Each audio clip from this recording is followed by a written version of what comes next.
Inside the bizarre story of Albert Einstein's brain after it was stolen from his body. Hours after he died, Albert Einstein's brain was snatched by the opportunistic pathologist who just did his autopsy, then left in 2 jars for 30 years. Because of his world-renowned genius, Albert Einstein's brain became a coveted object, even after he died. Within hours of Albert Einstein's death on April 18, 1955, an autopsy was performed on him by a doctor who actually stole his brain. While Einstein's son was initially furious, he did later permit the doctor, a man named Thomas Harvey, to give the brain to researchers who wanted to identify whether the physicist's genius came from a brain that was physically different. That winding, decades-long quest has since revealed some controversial results, and perhaps at the expense of Einstein's family and the genius himself. Albert Einstein's brain was stolen by Thomas Harvey. Born on March 14, 1879 in Ulm, Germany, Albert Einstein left behind an untouchable legacy, from befriending Charlie Chaplin to escaping Nazi Germany to redefining the study of physics. Respected all over the world for his genius, it was theorized by many in the scientific community that his brain might actually be physically different from the average human mind. So when he died at age 76 of a burst aorta in Princeton Hospital, his brain was immediately removed from his body by Thomas Harvey. According to Carolyn Abraham, author of Possessing Genius, The Bizarre Odyssey of Einstein's Brain, Harvey had some big professional hopes pinned on that brain and likely figured that the organ might further his career in medicine. Not only did Harvey steal Albert Einstein's brain, but he also removed the physicist's eyes, which he then gave to Einstein's ophthalmologist. The rest of Einstein's body was cremated in Trenton, New Jersey on April 20th, at which time his son, Hans Albert Einstein, learned what Harvey had done. He eventually agreed that the brain could be studied, but only on the condition that those studies be published in scientific journals of high standing. Harvey went on to meticulously document and photograph the brain. He weighed it at 1,230 grams, which was reportedly lighter than the average for men of Einstein's age. He then sliced the brain into 240 chunks, which he also photographed, and of which he even commissioned a painting. Harvey insisted that his goal in doing so was purely scientific, and he drove the brain cross-country in an effort to give pieces to its curious researchers. Even the United States Army received amples from the wily pathologist.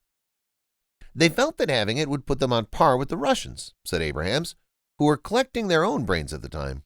People were collecting brains. It was a thing. Harvey's obsession with Albert Einstein's brain not only cost him his job at Princeton, however, but also his medical license and his marriage. He moved to Wichita, Kansas, where, to the shock of one journalist in 1978, Harvey had been keeping the brain in a cider box beneath a beer cooler. Once word got out, the first study of Einstein's brain was published in 1985 with controversial results. Published in Experimental Neurology in 1985, the first study of Albert Einstein's stolen brain revealed that it did, indeed, appear physically different from the average brain.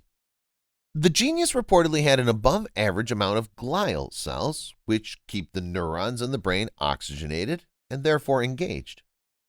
A subsequent study out of the University of Alabama at Birmingham in 1996 asserted that these neurons were also more tightly packed than usual, and thus possibly allowed for faster processing of information.